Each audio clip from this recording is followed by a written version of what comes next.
Hey guys, what is going on? My name is ADDISON396. Thank you very much for checking out this video. I really appreciate you, clicking on this out of the hundreds of millions that you could have clicked on today. So yeah, thank you very much for checking out this video. I really do hope that you enjoy it, and let's get into it straight away. So I wanted to start off just by apologising first of all. It's been a month since I last. This is obviously the answers bit for the Q&A that I put out when I got 100,000 views, and it's been a month and a few days now since I put that video up. I just wanted to apologise and maybe give you guys a bit of insight into why I have taken so long. And the reason is I am fucking nervous. I hate doing commentaries, and that's probably that's not the best. Let me expand upon that. I mean, I hate doing them because I get really nervous about how my voice will sound. I'm basically at the moment I'm like a druggie looking at rehab. I'm sweating and I'm shaking and trying to concentrate and get my voice sounding good and not slipping into my accent too much, because you guys probably won't. You won't have a clue what I'm saying if I slip into my heavy Yorkshire accent. But yeah, that's the reason why I've been putting it off. I've been getting nervous about it, and in the end I thought, fuck it. If people like it, then they like it, and if not, they can let me know, and I'll try and improve it. So I just wanted to apologise if I've had a few of you guys asking when the Q&A is coming out, and well, here it is. So the first question that I'll answer is from Caroline, and it says, "Is this question weird?" And yes. Yes, very weird. So there you go, Caroline. Uzman asked, "Do you like pizza?" I don't know, Uzman, whether you are working for the NSA or on the prison program, collecting my internet history and all that shit. But I don't know. Maybe maybe you got psychic powers or something like that. But I love pizza. I am in love with ham and pineapple pizza. Hawaiian. That's what we call it here. It is amazing. I don't know if you guys call it the same thing. I mean, I fucking visited America lots, and I can't remember if you guys call it a Hawaiian. Fuck. But anyway, let me know in the comments below. Are pineapple and ham pizzas called Hawaiian in where you live? That'll be the question for this video. But yeah, I just love it when you've got the dough, and then you put the tomato sauce on top. Tomato sauce, like the best sauce in the world. You get it with beans and all sorts of shit. But amazing tomato sauce. And then you've got your cheese, your melted cheese. Cheese. Come on. What else? What is like? No other food like by itself. It's like I love. Anyway, I can't go on about cheese. Cheese, and then you've got your fucking pineapple and your ham on top of that. Come on. Like the ham is just so succulent, and it just love it. And then you got the pineapple, and it's like warm, and because you cooked it, it like tastes different than normal pineapple chunks, and it's like got all the flavors of the pizza infused in it. And when you bite into it, like bursts so, and then all the juice come out and shit. Oh my god, amazing. God, you guys are lucky I'm still here. I might fucking go and order a pizza now, actually. But yeah, I don't know how you knew that, or whether I've like told you before, but I love pizza, Uzman. So yes, I do like. No, I don't like pizza. I fucking love pizza, especially pineapple. So yeah, well done. Good guess if you didn't know that. Shenanigans Trouble asks. Oh, Shenanigans Trouble, by the way, is a YouTube commentator, a YouTuber himself. He makes fantastic Battlefield 3 sniper. He focuses around sniper montages and clips and stuff like that. So go check that guy out. He asked, did you get Blood Dragon for Far Cry 3, i.e. Far Cry 3 Blood Dragon? If you did, is it any good? Here's the thing with me, Far Cry 3 Blood Dragon. It is one of those games where there's nothing at all wrong with it. It's a very good game, but there's no appeal for me to get back on it. I have no drive to get back on it anymore. And it's different to how it was with Far Cry 3. I mean, Far Cry 3 we had Vass, we had Jason Brody, like fantastic characters, fantastic scripting. And the scripting is good in Far Cry 3 Blood Dragon. It's funny, and it references a lot of old 80s stuff, and me being a 90s kid, a few of them go over my head. I'm speaking egotistically, I like to think of myself as a bit of a film buff, so I like to think I still get quite a few of the references, especially like the obvious ones, like Terminator Vision and all that shit. But it's not as I don't know. I love the idea that developers are allowed, you know, that this guy was allowed to, you know, take this home over the weekend. This is probably what, you know, Blood Dragon is. It's probably a guy who took home Far Cry 3 and the engine over the weekend, messed around with it, brought it back and was like, oh, this is pretty good. What do you guys think? And they were like, yeah, okay. You know, the same with, you know, it's the same with things like, you know, the mini games that are, these days are more prevalent in games, and they're building themselves up to basically replace co-op mode.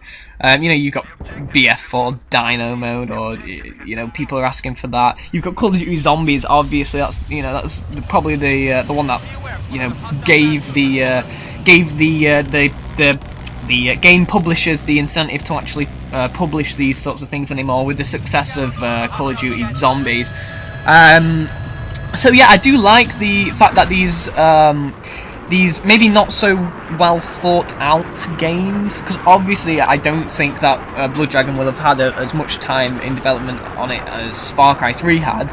But then, you know, there's things like the Far Cry 3 with the engine and stuff like that that goes towards, you know, you would say that is involved in the Far Cry 3 creation time, and it's not for the Blood Dragon because it's already there. So I don't know. The only thing that bothers me about it is there's no desire for me to get back on. I don't have to find out what happened next. It's weird. It's weird that there's a story set on my hard drive, and I would rather play the same multiplayer game over and over again. That's a weird one for me, because I do like to complete all my games, and I will get back to completing it. I'll finish it on the hardest difficulty. It's just what I do.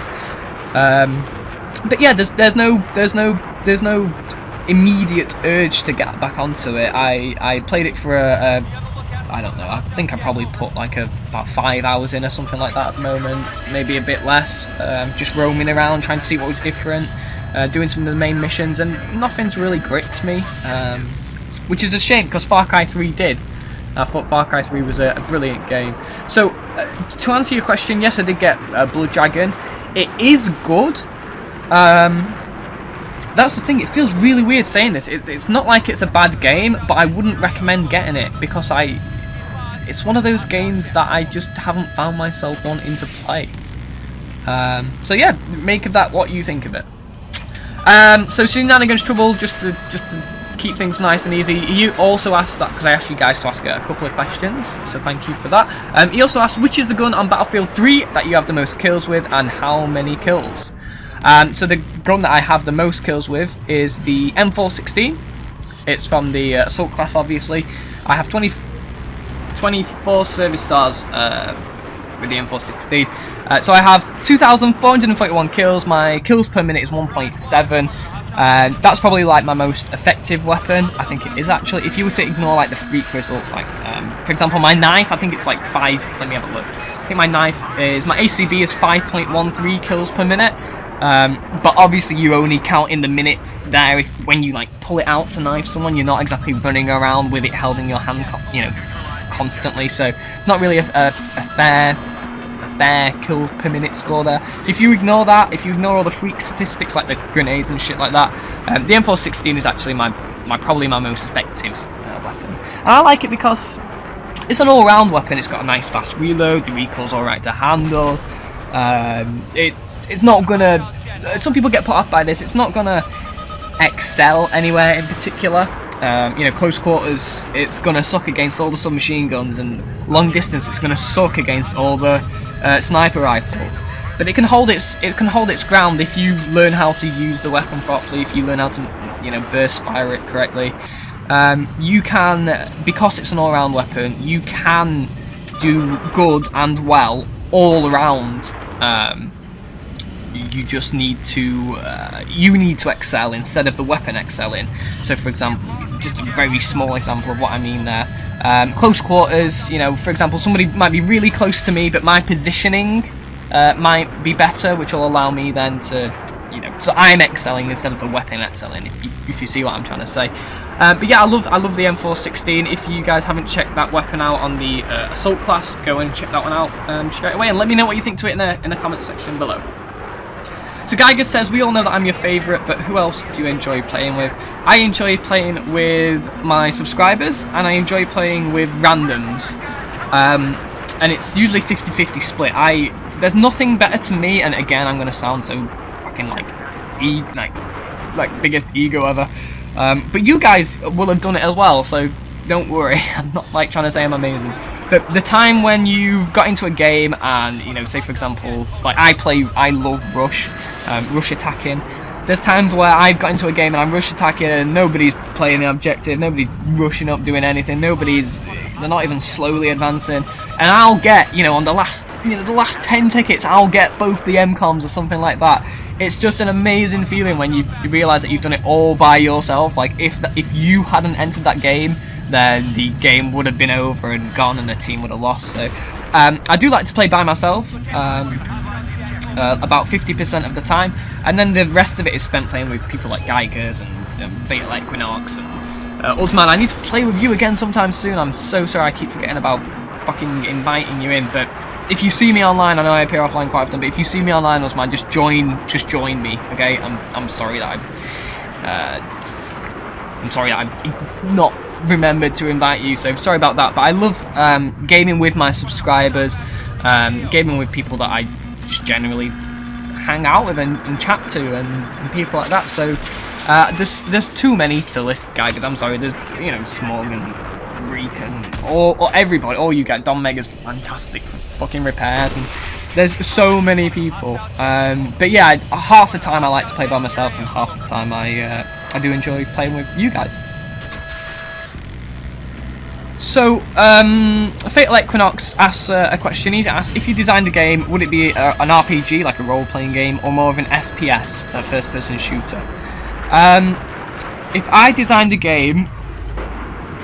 Now, I know some of you will probably think I'm jumping on the bandwagon, and I was never a true fan of it before, or anything like that. But I've always been a fan of the Star Wars Battlefront games. When DICE announced that they were making revamping the series and making it new, it was literally like, imagine having your favorite film be remade by like your favorite director. Like, how awesome that would be. That's basically like what has happened in this sort of with this series being revamped. So if I designed a game, I always dreamed of having a sort of Battlefront 2 game, Star Wars Battlefront 2, or Battlefront 3 obviously, where you would be able to like take off from your little spaceship hangar, get in your little spaceship, your little TIE Fighter, X-Wing, whichever side you're on, A-Wing, Y-Wing, see, I know all my shit, Stealth, or TIE Bomber, or TIE Interceptor, or something like that if you're on the Empire, and fly out into space. And then the best thing that I would, if I could design any game without any limitations at all, I would have it where you could, you know, look around you, and then there's you see a planet over there, and you fly towards it at like maximum speed, and it takes you like, you know, maybe a few minutes to get there. Maybe you've got like some spaceships like flying around in the way, and maybe people online, like a big huge Planet Side 2 sort of thing. And then this is the best thing, like without any loading screen, without like just transporting you onto the world or in a cutscene or anything like that, you actually fly into the planet, and then you look in on this planet, and there's loads of these little battles and shit going off, and it's like an open world. And then, you know, you can go fight on that planet and try and like take that one over or something, help the Empire or the Rebels take over that planet. And if you wanted to, you could jump in your spaceship, you could run to your like your airport and jump in your spaceship and fly off into space, and then choose another planet and go on to, you know, fly towards that one. That would be my amazing ideal game. So it's very unlikely. It would take huge amount of processing power to make a game like that. But if you never dream, then you never reach your goals, do you? So I was amazed when we went from fucking on a little tangent here. I used to have like Grand Theft Auto 2. Sneak it into my bedroom because my mum won't allow me to play games like that. Sneak it into my bedroom from my mate's house, and I was amazed when I saw Grand Theft Auto 3. Obviously, we'd had 3D games, you know, before then, but just on that scale and that open worldness, I would like to amaze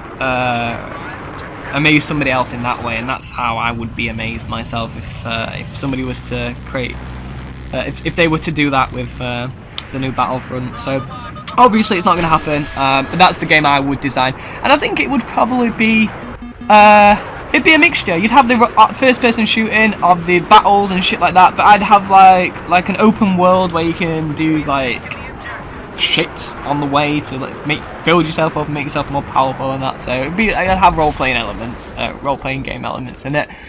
If you're sort of asking like which I prefer out of those, which you might be asking, first-person shooters probably, just because of the for multiplayer first-person shooters, and seeing as like most games these days are multiplayer. Yeah, I probably prefer to make a first-person shooter than a role-playing game. I think that'd be a lot more interesting. So Geiger's asks, where is Manic Mondays? I think you should do some co-op Let's Plays with that Geiger's guy. What do you think? Well, to be honest, Geiger's, I'm not too sure about that Geiger's guy. He seems a bit weird speaking in sort of third person and stuff like that. I'm joking. Yeah, definitely, Geiger's. We need to, just on the talk of co-op, we need to get Zombies back on. Me and Geiger's recorded Zombies. He's probably expecting, you know, he's probably wondering where it is. I didn't record my voice in it, unfortunately. I did record it, but it hasn't recorded properly, so sorry about that. Guys, let me know if you want me and Geiger's to do some COD Zombies in the comment section below, and we'll try and get that done. But Manic Mondays, yeah, Manic Mondays is something that I'm definitely wanting to work back into my schedule now. Obviously, with my new partnership with YouTube Gamers, I am forcing myself to upload one monetizable video a week. That's good for me because it will allow me, you know, monetizable videos are mainly commentaries, so it'll allow me to practice my commentaries, get better at my commentaries, force me to do that. And I think Manic Mondays is a perfect way for me to practice that. It's usually with people that I'm, you know, comfortable talking to anyway. So yeah, Manic Mondays, we should see a return of that pretty soon to my channel, especially as I start coming up with different ideas for commentaries and stuff like that, and start putting them more prevalent on my channel. Yeah, so look out for Manic Mondays soon. Co-op Let's Plays with that Geiger's guy. Guys, in the comments below, let me know of any good co-op games that you've played recently, that you would like to, or any good ones that you've heard of, that you've heard is a really good co-op, or one that you think might work well for YouTube. So yeah, let me know in the comments below what you think about that, and yeah, Geiger's, I definitely want to get some co-op going on with you, even if it's not recorded. So that'd be cool. I really enjoy playing with you, Geiger's. So yeah, of course that'd be cool, dude. Fate Like Quinox also asks, if you could have any car in the world, what would it be and why? I would have the Bugatti Veyron, and the simple reason is I can't drive. I can technically drive, I just can't legally drive. So yeah, it would be useless to me. A car, it'd be literally useless. I would buy it. I would get the Bugatti Veyron, and I'd sell it and buy a house, for the same price. So yeah, that would be what car I would have and why. If I could have any car in the world and drive it, I don't know, I'd probably still the fucking Bugatti Veyron, because I love the design of those. They're beautiful. It's world's fastest car. Well, I don't know if it still is anymore, but you know, my up-to-date car knowledge is the world's fastest car. So street car, sorry. So yeah, the Bugatti Veyron. Fucking the Bugatti Veyron. I'm mixing up my fucking words pretty badly. The Bugatti Veyron. I would probably have that car, Fate Like Quinox. So Caroline asks, how hairy are weasel titties? And yeah, how hairy are weasel titties? I'd say pretty hairy. I mean, like, if you were to look at a weasel, they have hair all over them. I mean, I'm not going to judge. I prefer my titties without hair. I also don't prefer weasel titties. But yeah, they're kind of hairy, aren't they, I suppose? So very, to answer that question. She also asks, are you wearing socks? The answer is no. But if I was to be wearing socks, they would be odd socks, because I have been wearing odd socks since I was 11. I haven't put a pair of what, a pair of socks on. If you, yeah, that's the easiest way of saying it. I haven't put a pair of socks on since I was 11, so yeah, a little weird fact for you there. Caroline trying to embarrass me, I think. And oh, that's a good question. She also asked, what do you like to watch on YouTube? So if you're talking about, if you're just wondering about game-wise, it's people like Woody's Game Tag, Rival X Factor, Wings of Redemption, Pwn Star for Hire, KYR Speedy, Minnesota Burns, Level Cap, Frankie on PC, Billy the Kid, Battlefield Podcast, why not, you know, Tony the Tiger, Don't Revive Me Bro, Level BF, they're fantastic, Freddie W, Shoosty Bang, I used to watch those guys, yeah, they do good stuff. Oddbox, Mantis, Oddbox 701, he's great. You guys can find all of these people in my my subscription section on my page, so just feel free to flick through those as you're watching this at the same time in the background. The Sloth's Den, he does fantastic cinematics and funny cinematics and biker buddies and stuff like that. His content's fantastic. The Sloth's Den. I watch people like the Russian Badger, Lockler. Lockler was the guy who did the aggressive recon sniping in Metro. It was featured on the Battlefield YouTube channel. So yeah, Lockler, he's French though, so I don't know if any of you guys don't speak, well, the majority of you, I'm guessing, don't speak French, so yeah, you'd still find his stuff entertaining, I think. I think he puts English subs on most of it anyway, so yeah, that's good. People like Threaty, and then there's my non like gaming stuff I like to watch. I'll only mention one of them because, you know, I'm very interested in politics. I'm very interested in philosophy and ethical debates and religious debates and just furthering my understanding or knowledge of people in the world around me. But I'm sure many of you are not bothered about that sort of shit, so I'll just mention one. I watched the Young Turks. They are I'm probably going to butcher the way of saying this, but they're the #1 online news provider for videos for online. They're fantastic. They're liberal, they're progressive, and you know, with them being liberal, they're usually fact-based arguments and things like that. And I just think they're really good at bringing the news in a funny and sometimes a serious way, depending on what issue it is. And they cover all sorts of stuff like the Turkey protests and the American, well, the IRS non-scandal and Prism and stuff like that. So I just think they're really interesting source of news and non-biased, progressive. So yeah, it's the sort of stuff I like. So I just wanted to take the time now to say thank you very much for taking your time out of your day to watch this video. It's been huge. It's been like 50, well, I don't know, 15, no, more than that. Good 25 minutes of your day taken up, so thank you very much. I really do appreciate it. I hope you learn a little bit more about myself, even though I don't really like speaking about myself that much. I'm too scared of being judged. Probably a flaw of my own.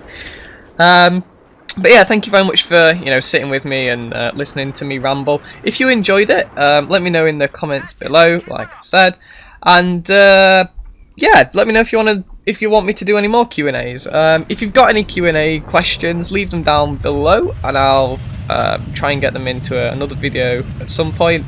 And I'll also try and let you guys know when that's coming out and not leaving like a month between the Q&As. But yeah, thank you very much for your time. Like I said, I really do appreciate you watching. Feel free to check out any of the other videos on my channel, and there'll be a link in the on your screen probably around now to another video and my channel. So thank you very much for your time and take care.